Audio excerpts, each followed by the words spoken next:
Alright everybody, for our final section we get back to water in Arizona and bring it back to the present day.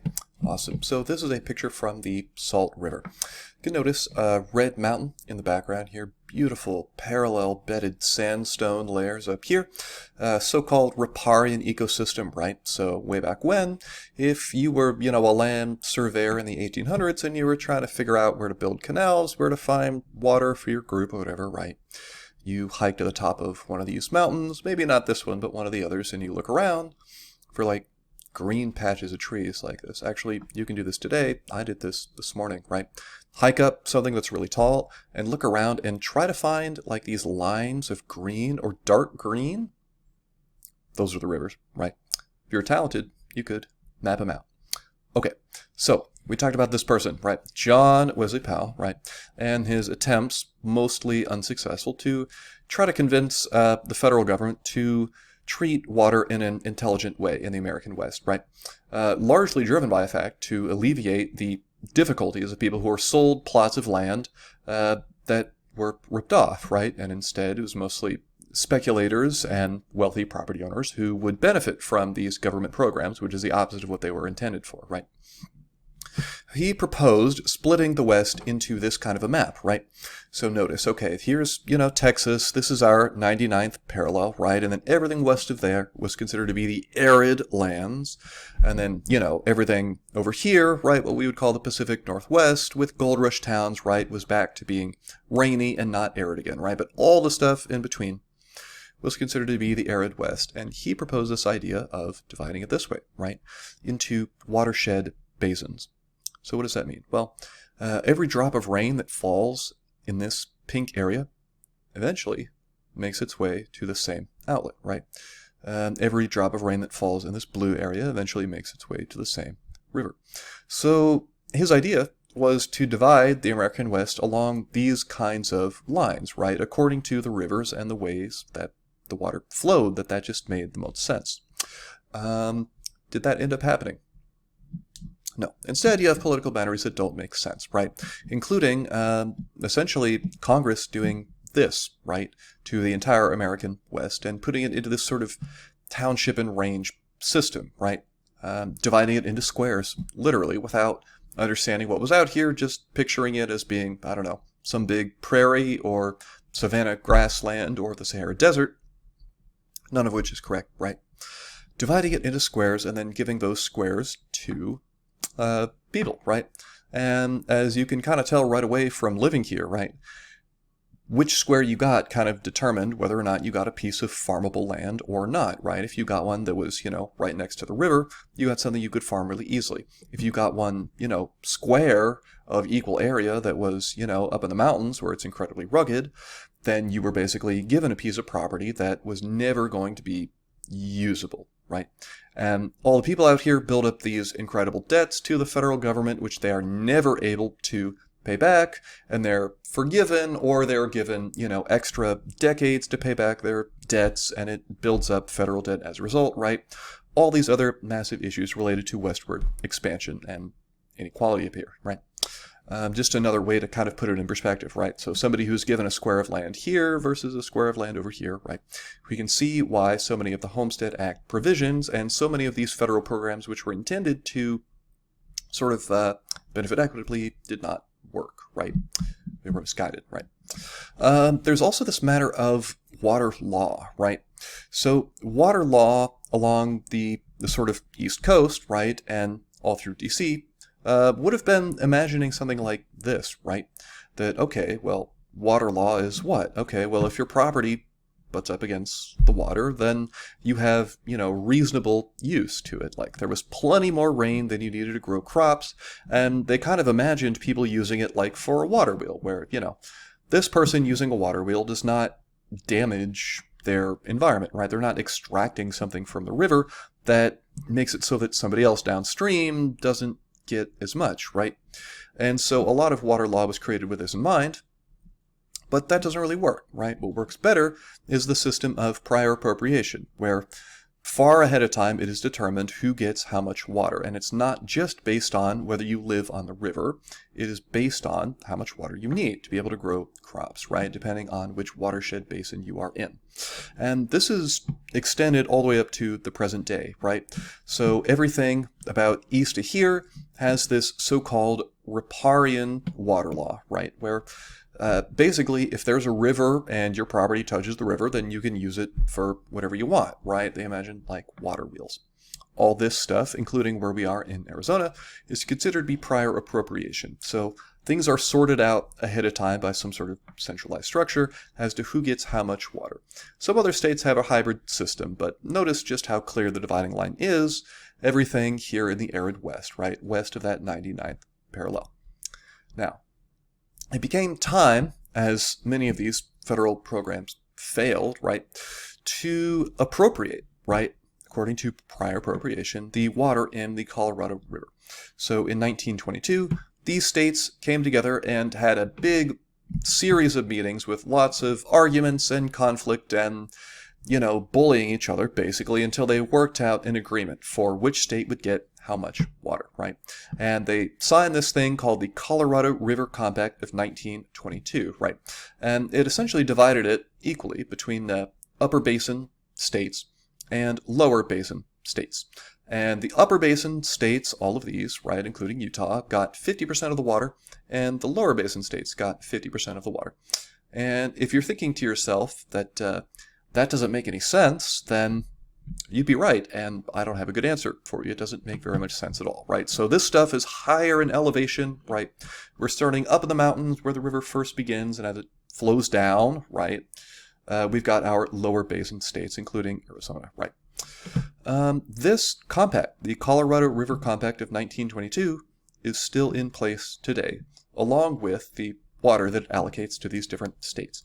And importantly, it is over-allocated. So in 1922, there was a series of especially wet years before this thing was actually signed, right? So whenever the states and eventually the federal government, who had to sign on, kind of did the math as to how much water each place should get, they allocated more water than the river actually had. In other words, more water was promised to all of these states than the river can actually provide. And some problems are harder to solve than others. That's a really hard problem to solve, right? You can't put more water into the river than it normally gets. And these issues have persisted to the present day, right? As much hubbub as there is sometimes about water in Arizona, because of our groundwater resources, we are actually in a much better position water-wise than a lot of these other states, which draw more on the Colorado River than we do. Ultimately, Colorado River is only responsible for about a third of the water in Arizona, but much more in these other states, right? Just sort of reiterating, right? So divided 50-50 between upper basin and lower basin. Arizona has groundwater resources and other water resources, and California does as well, which help to make this thing work. It was stretched too far, more than the river can essentially provide in every direction. And later on, the Bureau of Reclamation, big federal bureau, decides to build these things called first the Hoover Dam, which creates Lake Mead, and then later the Glen Canyon Dam, which creates Lake Powell, right?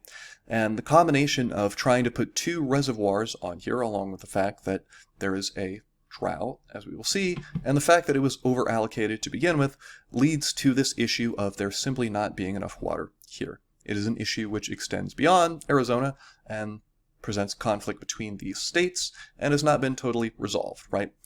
Just to get some pictures, right? So here is the Hoover Dam. Notice the famous bathtub ring as the water levels are low. These are very present photos, right? You can't really see the bathtub ring. Well, you can maybe see it back here a little bit, right? As water levels in the reservoir are low. And what's the sort of disaster scenario looming on the horizon? Well, this one is not too unlikely, but the Hoover Dam right here and its Lake Mead are going to be okay, right? But this other one, Lake Powell and the Glen Canyon Dam, right, which is upstream, right? There is a serious potential that this one could have water levels drop so low that it enters what is called the dead pool scenario. Not that kind of dead pool, the other kind of dead pool, where, essentially the water level falls so low that it doesn't have enough potential energy to actually spin the wheels and generate electricity in the dam. This would be really bad, and the only way to really solve it is either to have drastic cuts to water allocation to not just Arizona, but these other states as well, or to try to find more water elsewhere, which would require even more engineering projects, which, as we've seen, are these increasingly fragile things, right? So whether or not 2 reservoirs can eventually survive, as opposed to just one, remains to be seen, but the verdict seems to be no, right? And this Colorado River shortage is already affecting us here in Arizona somewhat.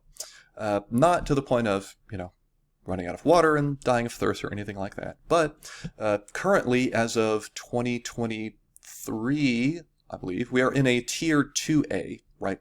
So the city of Scottsdale is getting about 5% reduction in the water that it gets here. Ultimately, for those of us in the valley, it doesn't affect us nearly as much, but it is a sign of further cuts to come, and Scottsdale Water in particular has incredible expertise and will tell you as much, that they expect much further cuts to this progressively over time. How is this water being used? Well, if we zoom out for a moment, right, and look at the entire world, most of it is agriculture, right? 70% agriculture, about 20% is for manufacturing, industry, factories producing goods, 8% domestic or municipal use, right? Like the tap in your house, or for the city, or watering your lawn, right? Or fountains and parks and things of that nature. But what about for low-income countries? Is this the breakdown there? Well, we should not expect that, right? They have far less industry. So it's going to be even more agricultural in places that are less developed. And this was the case for Arizona as well. So as a interesting fact, I wouldn't call it fun, we use about as much water in Arizona today as they did in the 1950s, despite having 10 times as many people and like 6 times the GDP. How is it possible? Well, our economy has shifted from being more agricultural to more industrial over time. And as a result, we have less agriculture, and so we are using a lot less water, but getting a lot more production as a result, as the state has shifted away from being an agricultural economy. So this is the whole world, right? And here's our low and mid-income countries. What about the developed countries? Well, they sort of take the trend in Arizona even further, right? So by and large, in high-income countries, developed countries with industry, they use most of their water for industrial purposes, and a bit more in domestic than you would expect for the low and middle-income countries, much less for agriculture, as these develop over time and go through those different stages that we've talked about. Awesome. What about Arizona specifically? These days, about 70% of our water is agricultural, something like 20% is municipal, and then the rest is industrial, tiny fraction.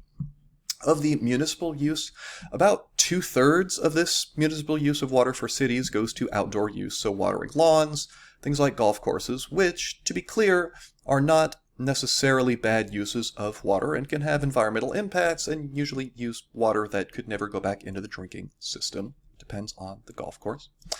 But if there were cuts to the state's water supply, the only place to cut from is agriculture, not municipal or industrial use.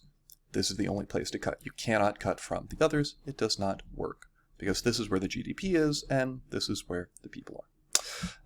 Most of the water in Phoenix area is going to come from the Central Arizona Project, which uses the Colorado River. These are the canals we know and love, or the Salt River Project, right? So CAP for the Colorado River, SRP, Salt River Project, for the Salt River to deliver drinking water to the city. And despite the drought, Arizona is actually in a much better position than some of these other states. And we'll just leave it at that for now. Big questions: irrigation, reclamation. What does it mean? How do they work together? And what are those forever issues, right? Silt, salt, and stupidity, and why those are issues, why those happen, why they're bad. Egypt as a case study in sustainable ways of doing irrigation, why that was different, how it was better, and eventually how this is transformed and the issues that that poses, right, geopolitically. Water in the West, right? So what is the driving force behind westward expansion, the governing mindset that the people had at the time, and how those programs and policies tended to fail, right? And why they failed, and the sort of nonsense behind them.